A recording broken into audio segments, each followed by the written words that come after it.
Welcome back. Sir, Lokesh Korea పర్యటనతో బిజీగా ఉన్నారు. ఇక్కడ ఏపీలో చూస్తే పవన్ కళ్యాణ్ వర్సెస్ రావణ్ చందంగా పరిస్థితులు ఉన్నాయి. ఈ రెండు విషయాలు మీరు ఎలా కంపేర్ చేస్తారు?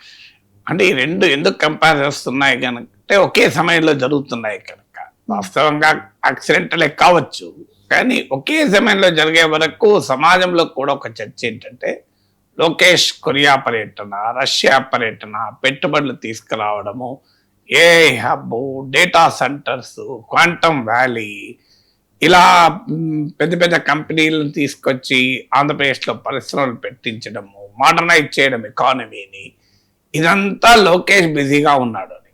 పవన్ కళ్యాణ్ అంశం వచ్చే వరకు మీరు అన్నట్లు ఇవాళ రావణ్ వ్యాఖ్యలు, రావణ్ యుఏపిఏ, పవన్ పై అనుచిత వ్యాఖ్యలకు రావణ్ పై యుఏపిఏ, లేదు నాగేశ్వర్ ఏదో మాట్లాడాడు దానిపైన పవన్ కళ్యాణ్ తీవ్ర ఆగ్రహము, లేదు తెలంగాణలో పవన్ కళ్యాణ్ ఛాలెంజ్, పవన్ కళ్యాణ్ పైన తెలంగాణ నేతల విమర్శలు, సాయి కృష్ణ వివాదంలో పవన్ కళ్యాణ్ ను కేంద్రంగా దాడి చేయడము పవన్ కళ్యాణ్ పైన. సో ఈ అంశాలు, ఈ వివాదాలు, పవన్ కళ్యాణ్ వర్సెస్ తెలుగుదేశం వర్మ, సో పవన్ కళ్యాణ్ చుట్టూ ఈ రాజకీయ పరమైన అంశాలు, లోకేష్ చుట్టూ అభివృద్ధి, టెక్నాలజీ, ఉపాధి, వీటి చుట్టూ దున్నడం, ఇది పవన్ కళ్యాణ్ అభిమానించే వారికి కూడా ఎక్కడో ఒక చోట ఇది మంచిది కాదు. ఎందుకంటే పవన్ కళ్యాణ్ వివాదాల, విభేదాల, రాజకీయ వివాదాల సుడిగుండంలో ఉండడం ఎందుకు, అభివృద్ధి, సాంకేతిక పరిజ్ఞానం, పెట్టుబడులు చుట్టూ లోకేష్ ఇమేజ్ ఉండడం ఏంటి అని. సో ఎందుకంటే అనివార్యంగా ఈ కంపారిజన్ ఎందుకు వస్తుందంటే 2029కు చంద్రబాబు నాయుడు 80 years వస్తాడు. ఆ తర్వాత మీకు అనివార్యంగా రాజకీయాలు లోకేష్, జగన్, పవన్ల చుట్టే తిరగాలి. ఈ ఆంధ్రప్రదేశ్ రాజకీయాల్లో ఉండే ముగ్గురు ప్రఖ్యాత నేతలు ఎవరు? లోకేష్, పవన్ కళ్యాణ్, జగన్. అందువల్ల ఈ ముగ్గురి మధ్య కంపారిజన్, వీరు ప్రత్యర్థులైనా ఒకే శిబిరంలో ఉన్న వీరు ముగ్గురి మధ్య కంపారిజన్ అనివార్యంగా రాకుండా పోదు. Pawan Kalyan deputy chief minister గా తన శాఖలో ఒక బలమైన ప్రభావాన్ని చూపి అతను ఇంకో పవన్ కళ్యాణ్ మంత్రిగా ఉంటే ఇలా జరుగుతుంది, పవన్ కళ్యాణ్ వల్ల ఇంకో ఆంధ్రప్రదేశ్లో ఈ అద్భుతం జరిగింది అనేటువంటి ఒక ఇంపాక్ట్ ఉండాలి అని ఆయన అభిమానించే వాళ్ళందరూ కోరుకుంటారు. ఎందుకంటే మీకు ఇప్పటికీ చూడండి, చంద్రబాబు నాయుడు అంటే హైదరాబాద్లో ఐటీ రంగం గుర్తొస్తుంది. అవునన్నా కానీ ఈవెన్ చంద్రబాబును విమర్శించే వారైనా, వ్యతిరేకించే వారైనా చంద్రబాబు పేరు చెప్తే హైదరాబాద్లో ఐటీ రంగము, ఈ గవర్నెన్స్, సాఫ్ట్వేరు, ఇదంతా చర్చకు వస్తుంది. రాజశేఖర రెడ్డి పేరు చెప్తే ఇప్పటికీ రైతాంగము, సంక్షేమము, ఇలాంటి అంశాలు గుర్తొస్తాయి. మీకు ఎన్టీ రామారావు పేరు చెప్తే ఒక పేదల పట్ల ఒక సానుభూతి, ఒక రాజకీయాల్లో కొన్ని విలువలను, వీటి గుర్తొస్తాయి. మీకు ప్రతి ఒక్కరికి ఒక ఇమేజ్, ఒక ఐడెంటిటీ, ఒక నాయకత్వం ఉంటారు. ఇప్పటికీ చంద్రబాబు నాయుడుకు ఈ టర్మ్ లో కాకపోయినా అంతకు ముందు టర్మ్ లో పేరేంటి? చంద్రబాబు అంటే అడ్మినిస్ట్రేషన్ చాలా స్ట్రాంగ్ గా ఉంటాడు అని. ఇలా ప్రతి నాయకునికి ఒక ఇమేజ్. ఇప్పుడు లోకేష్ కూడా చంద్రబాబు నాయుడు వారసులుగా ఆ ఇమేజ్ యొక్క కొనసాగింపుగా, తండ్రి ఇమేజ్ ను కొనసాగింపుగా ఇన్వెస్ట్మెంట్, టెక్నాలజీ, డెవలప్మెంట్ చుట్టూ ఆయన ఇమేజ్ బిల్డ్ అవుతూ వస్తుంది. పవన్ కళ్యాణ్ కూడా ఒక బలమైన ఇమేజ్. ఇంకో పవన్ కళ్యాణ్ అంటే ఇది ఐడెంటిటీ, పవన్ కళ్యాణ్ అంటే ఈ అంశంతో ఆయనను చూస్తారు. పవన్ కళ్యాణ్ అంటే ఇప్పటి వరకు ఉన్న భావన ఏంటంటే పవన్ కళ్యాణ్ కాస్త సమస్య పట్ల స్పందిస్తారు, పవన్ కళ్యాణ్ ప్రశ్నిస్తారు, పవన్ కళ్యాణ్ ప్రజల సమస్యల పైన ఆవేశంగా, సెన్సిటివ్ గా స్పందిస్తారు, ఏదో పట్టించుకున్నట్టు ఉండడు. ఈ ఇమేజ్ ఆయనకు ప్రతిపక్షంలో ఉండగా ఉండే. ఆ తర్వాత రాజకీయ పరిణామాల్ని చక్రం తిప్పిన గేమ్ చేంజర్ గా, వైసీపీ వ్యతిరేక కూటమి ఆర్కిటెక్ట్ గా, కూటమి ప్రభుత్వాన్ని అధికారంలోకి తేవడంలో కీలక భూమిక పోషించిన నేతగా పవన్ కళ్యాణ్ ఐడెంటిటీ. ఆ పొలిటికల్ ఐడెంటిటీ కాస్త డిప్యూటీ చీఫ్ మినిస్టర్ అయ్యాక ఒక పాలనా ఐడెంటిటీగా, ఒక ప్రజల కోణం నుంచి ఇంకో పవన్ కళ్యాణ్ వల్ల ఈ అద్భుతం జరిగింది అనేది రావాలి అని పవన్ కళ్యాణ్ అభిమానించేవారు ఎవరైనా కోరుకుంటారు. పవన్ కళ్యాణ్ అభిమానించిన వారు కూడా కోరుకోవాలి. ఎందుకంటే మనం we want our leaders to have an identity, ఒక ప్రజల పక్షాన ఇది చేస్తారని. సో అది కాకుండా ఈ ఈ అనవసర వివాదాలు ఇవేమి రాజకీయంగా పవన్ కళ్యాణ్కు వన్నతేదు, పవన్ కళ్యాణ్కి గౌరవం తేదు. ఈ వివాదాల వల్ల పవన్ కళ్యాణ్కు జరిగేది ఏమీ కాదు కూడా. ఆయన పట్టించుకోకపోయినా ఏమీ జరగదు. ఇప్పుడు మోడీ పైన ఎంతమంది ఎన్ని మాట్లాడతలేరు, ఏమవుతుంది మోడీ మీద తగ్గిందా?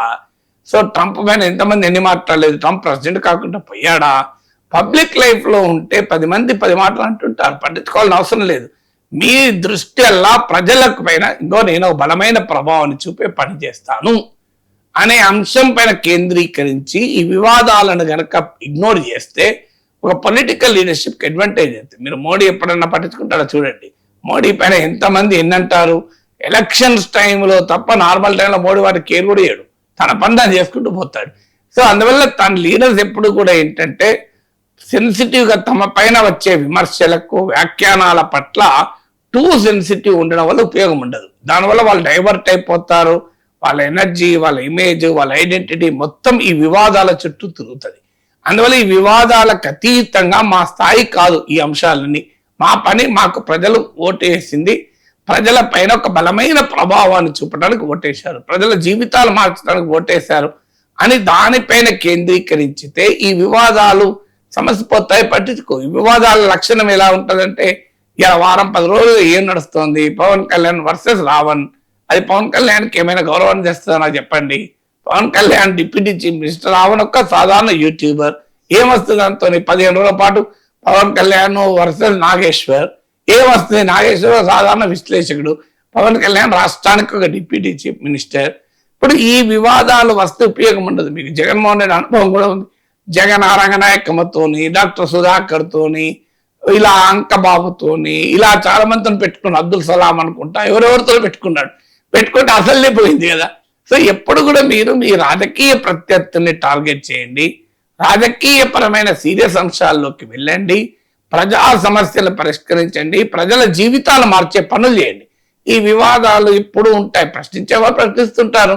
మీ పర్ఫార్మెన్స్ ప్రశ్నకు ఆన్సర్ చెప్పాలి తప్ప ప్రశ్నకు ఆన్సర్ పర్ఫార్మెన్స్, కానీ ప్రశ్నకు ఆన్సర్ కేసులు వెంబడించడం, వేటాడడం, 4 పోలీస్ స్టేషన్లు తిప్పడం, 30 పోలీస్ స్టేషన్లో కేసులు పెట్టడం, అరెస్ట్ కోసం హైదరాబాద్ దాకా వచ్చడం, ఇది కాదు మీ ప్రశ్నకు సమాధానం. ప్రశ్నకు సమాధానం పవర్లో ఉన్న వాళ్ళు పర్ఫార్మెన్స్. ఇప్పుడు మాలాంటి వాళ్ళమే మమ్మల్ని చాలా మంది చాలా అంటుంటారు, జస్ట్ ఇగ్నోర్ అని మా వీడియోలు మేము చేసుకుంటున్నాం. సందర్భం వచ్చినప్పుడు ఎప్పుడో మాట్లాడుతాం తప్ప ప్రతిరోజు దీని మీద మాట్లాడతానా? మీరు చూడండి, లాస్ట్ 100 వీడియోలు అవి చూడండి. మీరు అందులో ఒక 80 వీడియోస్ నీకు డిఫరెంట్ టాపిక్స్ ఉంటాయి.